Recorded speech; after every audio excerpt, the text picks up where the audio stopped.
Just before we get into the main episode, a quick message from a friend of OnFARM recorded in her tractor cab. Hello, my name is Katie Brisbane and I am a project coordinator for RET, the Royal Highland Education Trust. We work to give children a greater understanding of food, farming and the countryside. This year we have a focus on the journey of food, seeds and grains, highlighting all the great things produced by Scotland's soils. If you're a farmer or work in a rural business and you'd like to get involved, to volunteer or sponsor our work, we'd love to hear from you. We also have a huge range of educational resources on the website. If you know any teachers or educators who might appreciate them, you can find out more at www.red.org.uk.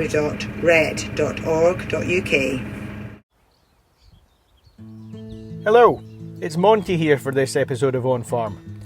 As we publish, we are just weeks away from the 2022 Royal Highland Show. It's a huge milestone show this year, marking 200 years since the first ever show took place. And not only that, as you well know, we've had 2 years when the show couldn't go ahead because of COVID-19. So it's a pleasure, therefore, for this episode to have Bill Gray, RAS Chairman, as our special guest. We're hugely excited and at the same time totally relieved that we've managed to come alongside COVID. We've been down a few dark corridors over the last couple of years, but without doubt we've emerged, I think, pretty robust and sustainable. I think if we'd lost this show, I think I might have presumed I was jinxed in some way. But I'm glad to say that all being well, we're looking at a barnstormer on the 23rd of June. We're going to make this episode a two-parter. For the first 12 minutes or so, we'll play you a chat I had with Bill the other day. We're going to hear how he's feeling and some of the other things that are lined up for this bicentenary year. Then we'll hear a tour that Bill and I did inside Ingliston House to reflect on some of the Royal Highland Society's history and heritage. That chat and the tour was played originally as part of a 14-part series we made with the Society back in the dark days of 2020. The bicentenary and the focus, therefore, on history seemed a good opportunity to bring that episode back to the fore. I hope you enjoy it. I'm Bill Gray, the Chairman of the Royal Highland and Agricultural Society of Scotland. Hi Bill, how's it going? Nice to have you back on OnFARM. Thanks very much, Monty. Yeah, I'm in good shape, thank you very much, and I'm delighted to catch up with you again after quite a long time since we did the 14 podcasts or so that we did during lockdown. Yeah, to be fair, I don't know where the time has gone. Maybe it's a blessing that these past 2 years have sort of disappeared quite quickly.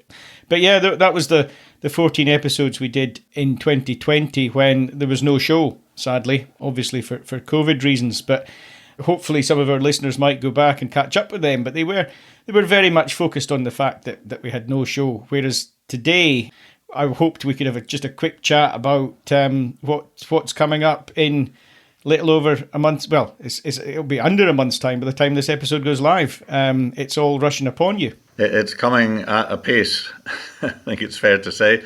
Having said that, with 2 years without a show, and notwithstanding that we put on the Royal Highland Showcase, the live stream event that we did last year, which was actually turning out to be a hugely important gap filler. But we're hugely excited and at the same time totally relieved that we've managed to come alongside COVID. I think that's the way people are talking about it. And we're putting on the 2022 Royal Highland Show. And it's a special show. It's a special anniversary. It definitely is. It's the bicentenary of that first show, which we as I recall, talked about in our podcast on the heritage, the House and Heritage. And yeah, to be celebrating the 200th anniversary of that first show is a massive milestone. They don't come around, flippantly you say they don't come around very often. They obviously only come around every 100 years, so 0 zeros. But yeah, it's hugely, I think, significant in a way that this is the year we've got the show back and we're able to not just turn our attention to running one of Scotland's, or the largest outdoor event in Scotland, but also, the special event that will be the 200th anniversary of that show. So yeah, hugely looking forward to it. The one thing probably to mention is that it's absolutely apt that the Highland region is the presidential team for this year. That's where, for our listeners, the show used to move around the country up until 1960 to the different regions of Scotland. And during that time, that region hosted the show and hosted all of the various sort of dignitaries, etc. And we've kept that tradition going, even though we're now at Ingliston, have been since 1960. And I think it's very apt that the Highland region are the presidential team and are the host, if you like, for this year's show. You know, I think there's a lot of stuff there that they've brought. They've gone right out to the islands, for example, to bring exhibitors and a flavour. So that's a real attraction for the show for this year, a real highlight. Over and above that, Monty, for me, it's just having the show back. But it's not just our show, and I've said this before in various sort of guises, but, you know, the agricultural community and the rural communities of Scotland need local shows as well. They need this connectivity. They need this opportunity to get out and about and reconnect with each other, particularly after the 2 years that we've just gone through. And while we may be the biggest, and we're only one of many that are around the country, and I've been to 2 or 3 already, there's a palpable sense of relief, I think, that people have been able to, you know, reconnect. We've talked a lot about mental health over the last couple of years, and I think this is a big part of it, you know, that opportunity for people to get off the farm for a day or 4 days or however much they can manage to get to our show and hopefully to ours, to reconnect. That probably is my overriding view, even though it's the 200th. That'll be special for all that reason too. I'm going to actually, for the rest of this episode, once we've had a chat, I'm going to play out some of that history and heritage episode that you talk about, because there's a lot in there about history of the show, people's memories of shows gone past, etc., etc. So we will come on to that, but it's great just to look forward now to what's coming up. So are you in a position, I mean, there must be some special things happening. Are you in a position now to give us a wee hints and tips about what we might expect at the show? Yes, absolutely. I suppose from our members' point of view, one of the highlights will be the first opportunity to see the new pavilion at Ingliston, which we've branded the new members' pavilion. It was such a sad moment in a way, notwithstanding everything else that was going on around in the world, but a sad moment that we received the keys to the completed building on time and on budget, if I'm allowed to put that out. But literally a week before we shut down for the first lockdown. And it pretty much has apart from a couple of occasions, it's pretty much sat quiet since then. We've done a number of things that people will see differently. We've redesigned and revamped Scotland's Larder, which is the food hall, to make that a better experience for people to enjoy, because obviously with the COVID restrictions that we've been going through, we fully understand that some people may feel that they want a bit more space than they might have been prepared to put up with in the past. So that's been redesigned, and it's also got a sort of cookery theatre bit added on to it, which is called Food for Thought. So that's sort of really going on to that local food element, if you like, that certainly came to the fore during the various lockdowns, where everybody was pushing local produce and the fact that we should buy local, etc., and very aware of the air miles and the provenance of food, etc. And then over and above that, from the livestock and from a competitive point of view, there will be special medals for winners for this year for the 200th anniversary. There will be an element of live stream, building on the legacy from last year. RHS TV has been born and will be going out, not in any way in the same level of coverage that we were able to do last year. It was very easy last year when there was nobody around the showground. This year, with burgeoning crowds, we hope that's a much more difficult thing to do. So we're trying to pick highlights and run a kind of magazine type show and a highlight show for people who quite clearly want to tune in from abroad, or even for those who can't make it to the show. And then I guess we've got a big wheel, a bit of a departure for us. It's well out of the way of any of the livestock, away up in the southwest corner. But a fantastic view of the showground will be available from the top of that. That had been actually planned for the 2020 show, as a number of these things have, and they were obviously put into sort of cold storage for the couple of years that we've been away. And then in the countryside area, we've got a new kids zone where families can go and parents can just chill out and relax and allow the children to play. There's various sort of ride-on tractors and things like that there. So yeah, we've not been idle in the 2 years that we've been away. Having said all of that, we didn't want to change too much because it's a well-loved format for so many, and people will be coming back to hopefully recreate those memories that they've had before. It's just going to be fantastic to be back, to be honest. It's just going to be fantastic to be at the show, all the catch-ups that haven't happened and all the chat and, the business that gets done. It's just going to be, I'm personally very much looking forward to it. Can we chat a little bit, because there has been a bit of kind of, if I want to use the word controversy, about the ticketing and booking, etc. But you've done a lot recently to sort of clear up any confusion around that. I suppose, here's another chance just to talk about what the arrangements are if you want to have a wee description of what people are going to face when they've got to book tickets and things like that, Bill. Yes, absolutely, Monty. I mean, we've been communicating, particularly with the members, we've been communicating a lot with them recently to try and bring them through the journey and the process that we're asking them to come with us on. This is basically pretty much set on the basis that we felt that we needed to impose a maximum limit on capacity for any one day at the show. That came out of the 2019 show, which, if you remember, was a record show, and certainly on the Saturday, it was pretty uncomfortable in some areas of the showground. We were safe, but we weren't comfortable about the visitor experience, and we certainly received some feedback on that basis that, it was just too busy at certain areas of the showground. And then I think alongside, and I'm not going to use COVID as any excuse, but just alongside that, again, that space thing, we just decided that it was a prudent thing to do for us because it allowed us to manage our expectations, also allowed us to manage all of our resources and make sure that all our infrastructure, which is, second to none after all the investment that we put in, but, is nevertheless will creak at some point when capacity, it all has a capacity. And if it gets close to being exceeded, then, you run the risk of the visitors not having the experience that they want. So in terms of that, our membership response has been unbelievable. We've already processed in excess of 10,500 member applications.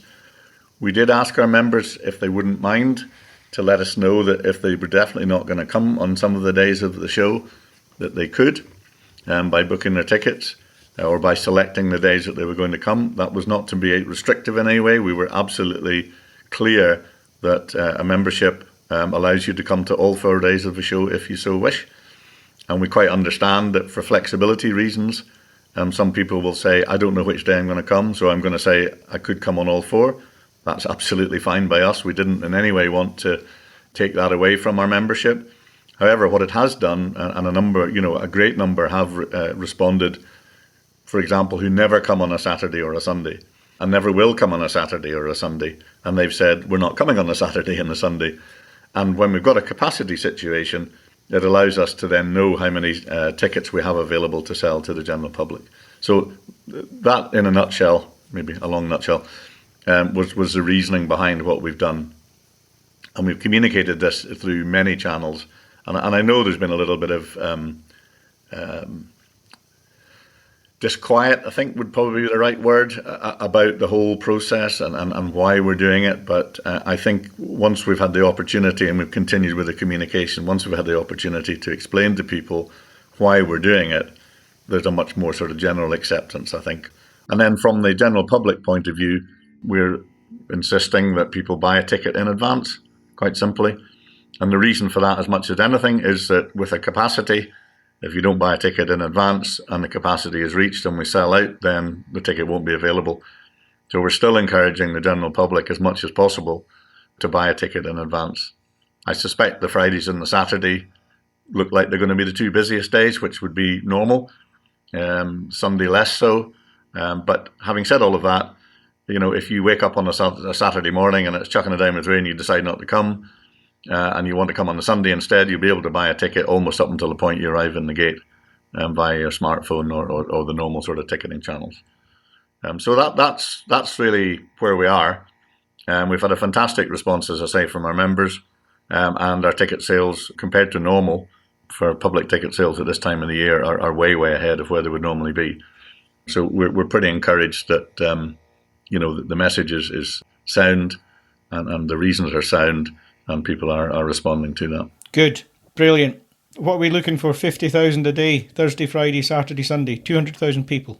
Funnily enough, we had a media briefing recently, and one of the questions was, well, you're kind of reducing your capacity and reducing the potential for a record, but if we actually had 50,000 on all 4 days, we would have a record. So, yeah, absolutely. Let's go for it. Whether or not the 2022 show will be a record breaker, it will certainly be special. I'm really looking forward to it. After 2 years without a show, coming back with number 200 is pretty momentous. Huge thanks to Bill for the chat, and we're now moving on to part 2 of today's episode. Back in 2020, in the depths of COVID, Bill and I got together at Ingleston House, the RAS headquarters, to have a chat about the history and heritage of the Society. Now, just ahead of this bicentennial show, we thought it would be a good time to give that chat another run out for you. There's a portrait of Lady McRobert. As everybody knows, the McRobert Pavilion became the iconic members' centre for nigh on 60 years. There's quite a funny story about Lady McRobert, actually, because a number of years ago, for some reason, quite a lot of paintings and portraits and things were put up into the attic for storage. Lady McRobert was discovered up there, and so it was decided that actually she should probably be in the McRobert Pavilion. However, they put her in behind the bar at the Doonside Bar, and somebody apparently came in one day and with a look of horror on her face and said, why have you got Lady McRobert in the bar? And they said, well, it seemed a reasonable place. Did you not know that she was teetotal, was the reply. So Lady McRobert was quickly rescued from the den of iniquity that the Doonside Bar used to be, and was brought back up here to Ingleston House, so she now resides in much more peaceful and suitable surroundings. There's a beautiful grandfather clock here, for example, in memory of James Durno by his daughter, Miss Mary Durno, from Tarvis, an honorary president and a director. So it just shows you the sort of feeling that families have for being part of this society.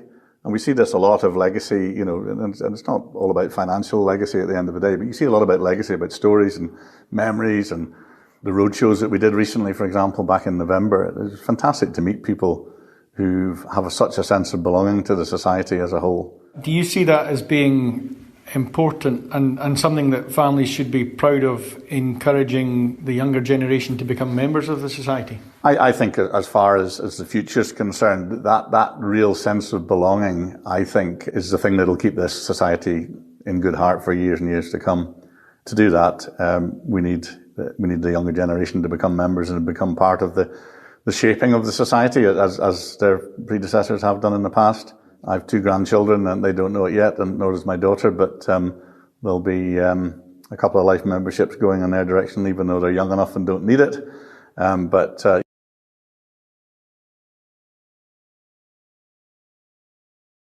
That's part of the support that we'll give to the society to make sure it goes forward. Bill, who were your predecessors? Who were the founding fathers of the society? Well, the founding fathers were a group of individuals who met one night in the Tontine Tavern in Edinburgh. It must have been around 1784, because, of course, the founding of the society was actually in 1784. And I think they decided that they wanted to form a society that promoted agriculture and promoted farming, promoted rural life, from very humble beginnings, over a beer or two, no doubt. There is a suggestion that they were actually removed from the tavern and actually clinched a deal outside. We're not sure whether that was because they'd overindulged or whether, in fact, it was closing time and chucking out and they ended up out in the street. Behind me is Stamp Office Close. Here's BBC Scotland's late, great landward presenter, Ben Coots, back in 1984, marking the Society's 200th anniversary. And there was a well-known pub called Fortune's Tontine Tavern, where 50 Highland gentlemen agreed to form the Highland Society of Edinburgh. They were probably fortified with some of the good claret that used to abound in these days. But that was 200 years ago, on the 9th of February 1784. So hats off to them. Look at what they started. Do you think they would be proud if they could see what the society and the show has become? I think they'd be amazed, actually. How interesting would it be to time travel and go back and say to these guys, did you realise that this is your legacy, and this is what you started? We'll rejoin Bill in a few moments, but meantime, they say journalism is the first writing of history. So, We're now going to hear the thoughts and memories from two of Scotland's most wheel-kent farming writers. Ken Fletcher, editor of The Scottish Farmer, and the first voice we'll hear, Andrew Arbuckle, formerly of the Courier and writer of a 20th century history of Scottish farming, Footsteps in the Furrow. The first Highland shows that I can remember are back in the 1950s. The big attraction, or the thing that stuck in my schoolboy mind, was they had a display by the Royal Canadian Mounted Police, the Mounties, on their horses, and it was the most impressive thing. As far as other people are concerned, I'm a mere youngster. I can trace going back to the Highland Show to about 1974, 1975. I used to milk cows at weekends and stuff for a local farmer, and he took me down the Frisian lines as they were then, and he introduced me to a few people. And a man who looked as if he'd maybe had a few low flyers the night before had asked me, "Can you lead a beast, son?" And I said, "Aye, I can lead a beast." I always remember the name of the animal. It was called Blackwood Jana the Eighth. And it was an old, fat, dry cow. But to me, it was the best moment I'd ever had in my life up to that point. Which just goes to show you what a sad upbringing I had. The other thing that was noticeable was if you went down the stock lines, the breeds in those early days were totally different from the multiplicity of breeds that you have nowadays. You must have been wowed by lines of machinery, and was it, back in that day, it would be the place to see the latest introductions in technology, etc., was it? Oh, there's no doubt the rows of shiny machinery were very seductive to a farmer. The other thing that I should mention, because it's a family tradition to go to the shows, as it is with many farmers, I can remember trailing around with my father at these early shows, and the only trouble was he seemed to know everybody, and it just took an age to get. He'd always stop to speak to somebody else, and I wanted to see more and more, but it was a slow process. I think that hasn't changed, Andrew. I get the same with my 6-year-old daughter now. She just was absolutely, Daddy, let's go. But I need to speak to so-and-so. When you go to the Highland Show, you can't go 10 yards without meeting somebody that you know. And it's fantastic because the people make it. If you take the people out of it, you have nothing. If you leave the tractors and the livestock there, you have nothing. It's the people that make everything. And it's the same for the local shows. Back in the 60s, 50s and 60s, it was very much a farming event. It was a different type of show. It was very, very much an agricultural show in those days, particularly on Saturdays and Sundays. In the modern show, it's very much a town event. The founding fathers, if you like, the folk that founded the Highland Society, what would they think of the progress that's been made? I think they'd be astounded, not just to the agriculture itself, but to the running of the show. Around that time, there was a great deal of agricultural improvement going on up and down the country, and they realised that if people weren't able to speak to each other and like minds were able to come together, the education side of farming was just going to go down a dead end. And way back then, they didn't give you very many prizes for good livestock and all that. It was for innovation. The Scottish Farmer goes back to 1893, so we've been at every Highland Show since then. The Highland Show would be our bread and butter. But long before that, the Highland Show was well forward in educating the kind of more enlightened farmers of the time. And really, that's, to me, the origins of the society, and to a certain extent it has remained absolutely true to it, is to further the enlightenment of the agricultural industry. There's daft things down through the years, like how much potash to put on, and that's a thing we leave to the scientists now, but in those days they were dealing in guano. We're a far cry from those days. Really, it was an honourable thing for them to try and educate the agricultural community in general, as opposed to keeping all the good ideas for themselves. So it really was a kind of cooperative thing. In my opinion, they've maybe not stuck truly to the origins of the society in this respect, and that they have to sometimes maybe reboot their little computers and say, let's go back to our basics again. RET is a great organisation, but RET is taking the countryside into the town. The original ideals of the HASS, as it was that time, was to take good practice into the countryside. So are we trying to cater too much for people who don't know anything about agriculture? Maybe they need to look inward again and try and use the Highland Show platform to educate the farming industry. A distinct challenge to Ras from Ken Fletcher there. Has the society strayed from the original purpose of those 50 forward-thinking farmers in 1784? These days, is it pitched too much at talking to everyone else and too little at supporting and bringing on agriculture and rural life? Back at Ingleston, Bill Gray disagrees. Just remember that the Charter underpins all of that. You know, we've moved maybe a little bit more towards educating the general public, but actually when you think about it, that's all inextricably linked back to the whole consumer-producer relationship. To make ourselves better farmers and better agriculturalists, you know, if we don't promote ourselves and we don't have a connection to our consumers, actually that's not really carrying out that particular function all that well.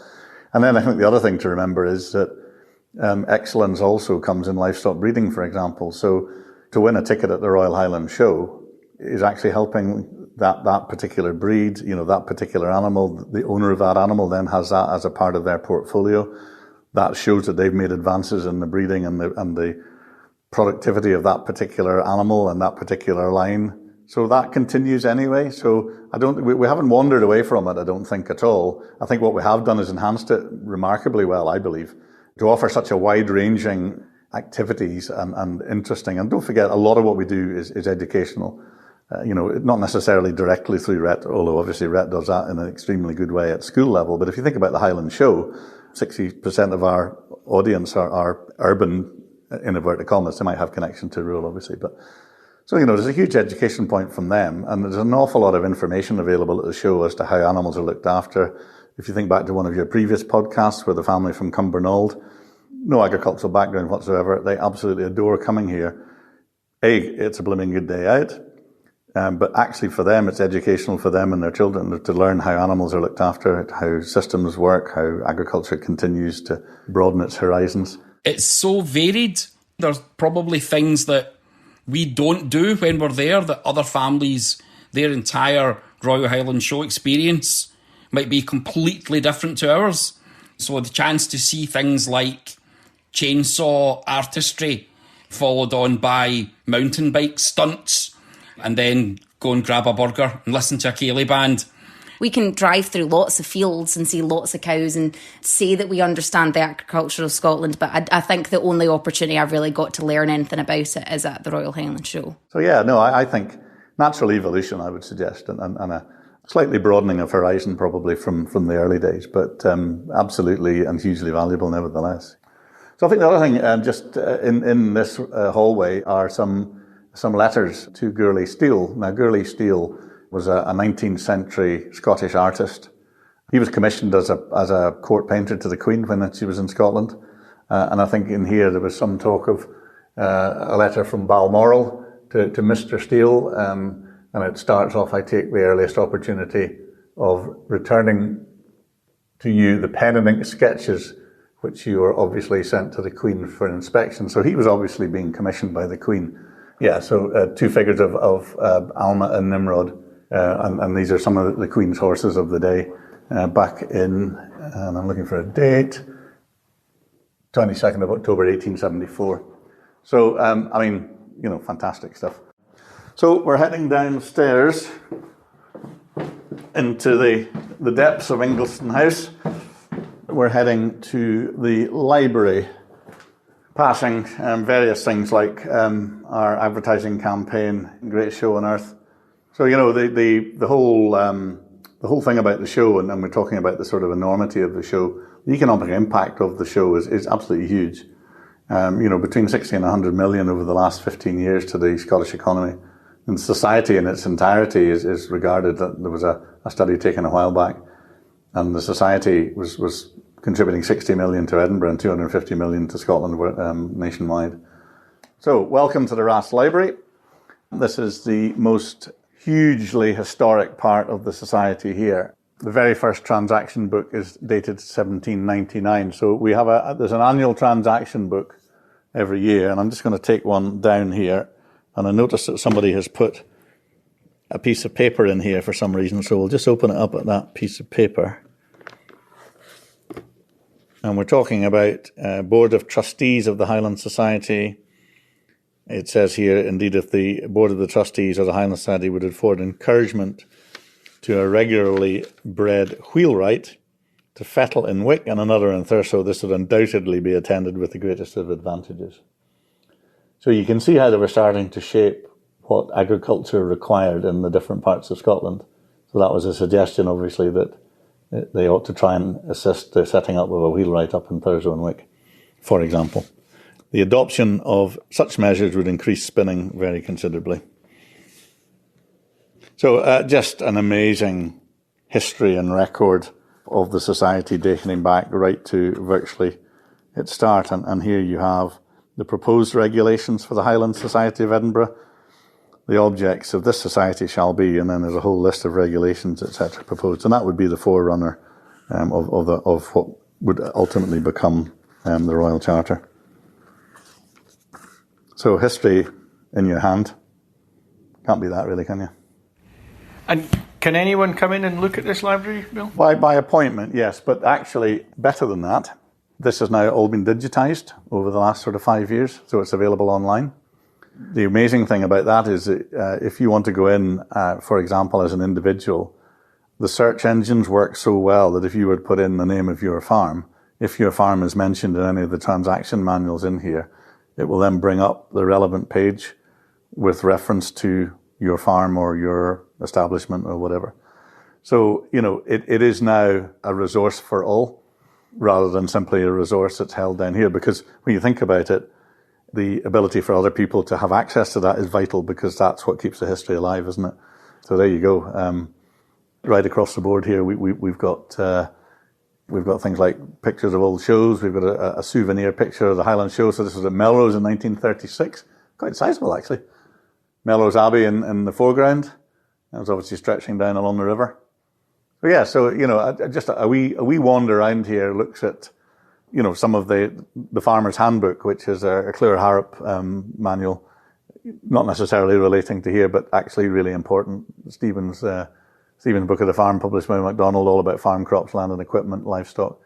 So the manuals of the past, instructional manuals and encouragement manuals and Encyclopedia of Agriculture, for example. So a hugely valuable resource, and fantastic that we have it. I do wonder if these podcasts might be recorded here in the future. You never know. Might be.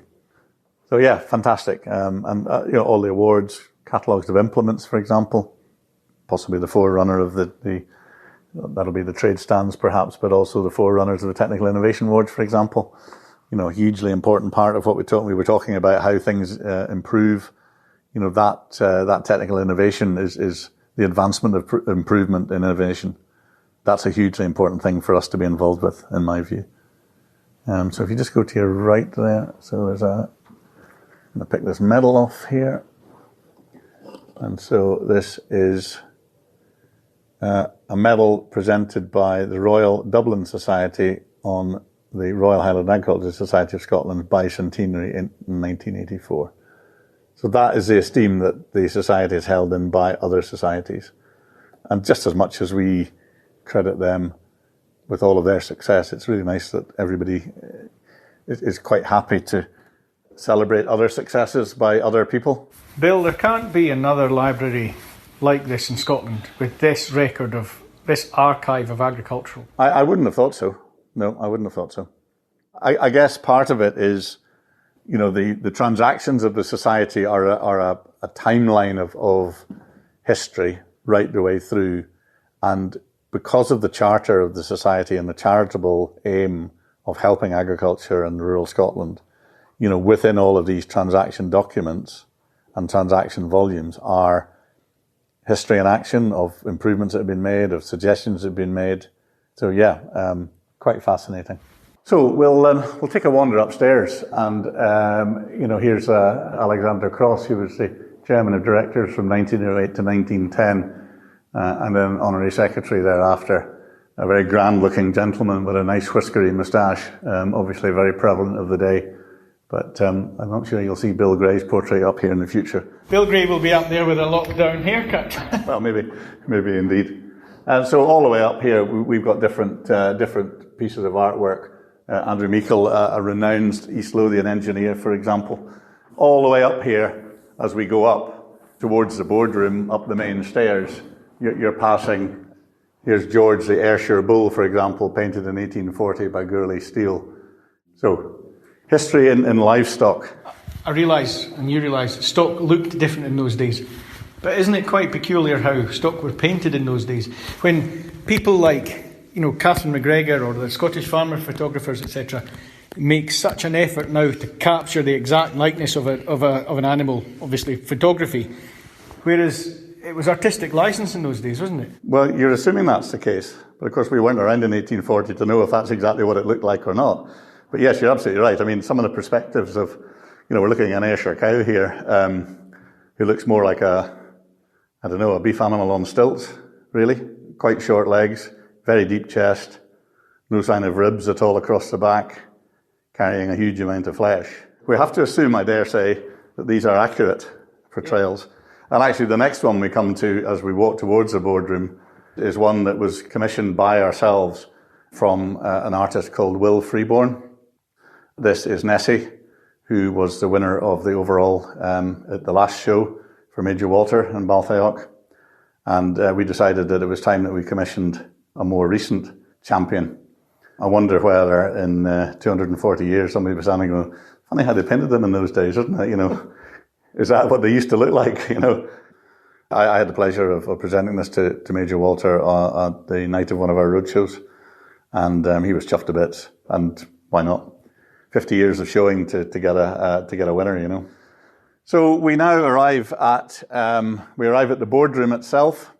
I don't know how you describe this. It's just it's a homage to the past. It's the place where the business of today and the future is done and will be done. The current board of 59 or thereabouts will muster here on a 6-weekly or 8-weekly basis. I would have the honour at the moment of sitting in the chair at the front. But you just get a sense of... I remember when I was a first-year director coming in here, a certain amount of trepidation walking into a boardroom with a lot of people, but you immediately felt part of the team, part of the family that is the board of directors.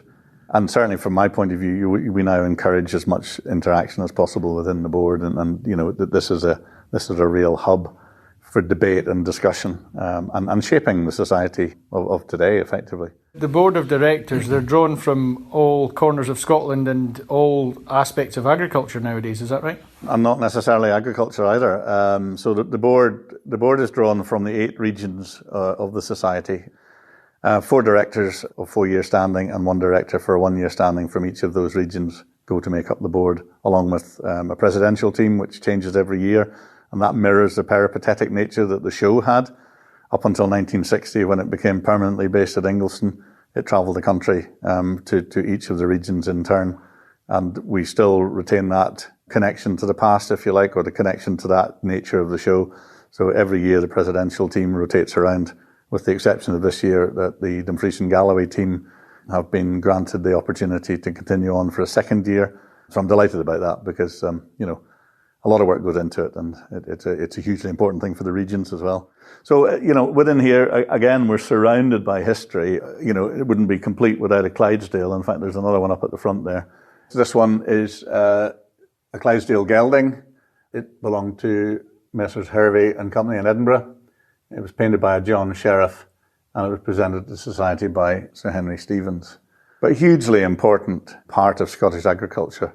Fantastic beast. I'm not a horseman, but you can't help but be in awe when you're in their company, Bill, I think like you, I like to think about that gathering in the Tontine in Edinburgh, the farmers getting together and forming the society.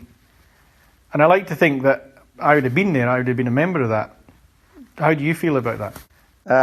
Absolutely. To to be a pioneer in anything, I think is fantastic. I've never been one to sort of, I've made some mistakes in my farming career, I have to say, because I've maybe been a bit too quick taking on some new technology or something. But, to be a forward-thinking person like that, yeah, absolutely. I would say if you talk to any of the members who are here now, to say, if you'd had the opportunity to be one of those founders, I think everybody would jump at it. Yeah, it's quite mind-blowing, actually, when you think a relatively small number of people could actually start off something that's become this, Bill, when you come in here to the boardroom, especially now in your role as chair, do you feel that weight of history? I do, absolutely. And I feel a huge responsibility. A responsibility to the current board for me to do the best that I possibly can to steer the society and help to lead the society, but also the weight of the history of all the chairs that have gone before me. We're standing here looking at the board of the chairman past. And yes, when you start looking down through this list, to have your name on there in such exalted company, this particular board dates back to 1894. And I'm sure the family won't mind me if I mention that in 1894-95, Sir James Gibson Craig was the chair. That's the first name on this particular board, and the last name on the board is mine. So that's quite a huge honour to be part and parcel of the names on this board. And I would like to think when I get out of the seat for the time, I can look back hopefully with some satisfaction. We're obviously in slightly difficult times at the moment, and we're not going to shirk away from that. So I have a real focus on making sure the society remains sustainable and looks forward to the future. And if I do continue to 2022, that when it says 2022, that I'll be able to look back with an element of pride and satisfaction that I helped the society for the 3 years that I was in charge.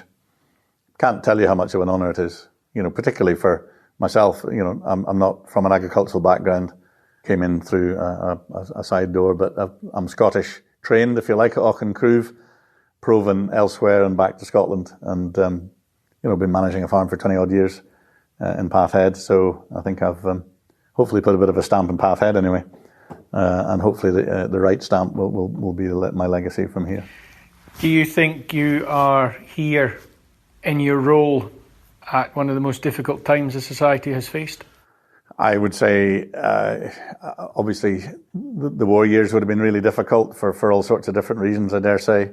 And then I guess the next time, the 2001 cancellation of the show for Foot and Mouth, a huge impact on livestock and an emotional impact on people during that time. I think that this COVID-19 pandemic that we're in at the moment has long-lasting effects, which I don't think, we're just not sure how it's all going to pan out. I don't think anybody does. So I think from our point of view, yes, I think there are more challenges here than we've probably faced in the past. There's a huge people price to this pandemic. I do know people who've lost their lives. While it's really important that the society continues to flourish and grow, takes this challenge face on, does what it needs to do to continue to be viable. But you can't help thinking that in the grand scheme of things, the human cost is much more poignant. But that doesn't take any focus away from what needs to be done. And we need to do it for all these people as well who are on this board, all these past chairs, and for all of our members. But we've had fantastic support from the membership, humbling support from the membership and the wider agricultural community. And we know with that backing and that support that we will put things in place that will bring us back into the good times in the future. That was Bill and I talking at Ingleston House back in 2020. Before we go, soon after this year's show, Bill will hand over the reins of the RAS chairmanship. And I'm sure you'll agree it's been a roller coaster period for Bill to be in the chair.